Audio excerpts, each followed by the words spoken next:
Not many people realize, but homelessness in the Harris County is quite a prevalent issue. According to the most recent report from the U.S. Department of Housing and Development, there are more than 610,000 people experiencing homelessness on any given night in this country. While most people think of Houston as a big city that's bustling and hopping around, in the Houston area, the most recent statistics indicate that more than 6,300 people are without a home on any given night, maybe under a bridge or even on the side of the road.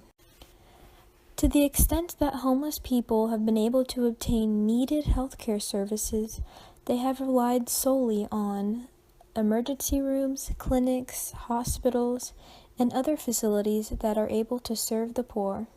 Regardless of differences among homeless people or regional variations, homeless people are more susceptible to certain diseases, have greater difficulty getting health care, and are harder to treat than other people, all because they lack a home. There are many barriers to treatment for homeless people, as some live in circumstances that pose particular problems for developing a treatment plan. For many, it may be difficult to keep a supply of medication while living on the street. In fact, some former patients complain that the neuroleptic medications that they were prescribed for a schizophrenic illness may actually make them too drowsy and interfere with their alertness against the dangers on the street. Although many homeless people try to establish individual support networks outside a common family structure, some homeless people typically lack those networks that enable them to sustain themselves in society. These difficulties in really establishing and maintaining relationships can mitigate against the development of cooperation with healthcare providers and may be an important factor in explaining what is often seen as a lack of motivation. In addition to their distrust of authority, many homeless people are weary with health and mental health care providers because some may have had bad experiences with medication or hospitals and are eerie of further involvement. Homeless people do not have access to good nutrition, good hygiene, or basic first aid. These individuals suffering from chronic illnesses like tuberculosis or HIV and AIDS can't control their symptoms without adequate housing and access to medical care. Homeless individuals that don't know where to get treated, who don't have access to transportation, or who may not even have any type of identification, usually won't be treated at all, which is extremely harmful to their health. Obviously, the most common obstacle for these people is cost, as so many people use emergency rooms as their primary method of care, which is extremely expensive for not only the hospitals but for the government.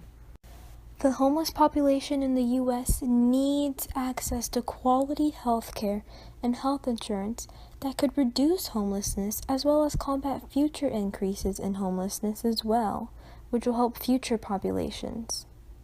Emergency shelter for people who are on the street when temperatures are dangerously low or dangerously hot is necessary as well, but the long-term solution seems to call for more housing to be made available to this part of the underprivileged population.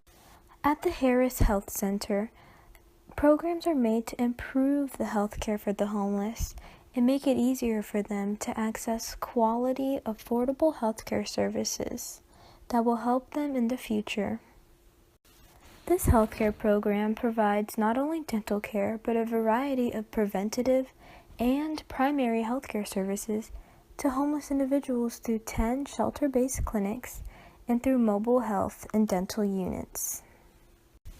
And through a number of strategic partnerships, the Healthcare for the Homeless program provides on-site mental health and substance abuse counseling, since this is such a prevalent issue in the Harris County with mental illnesses.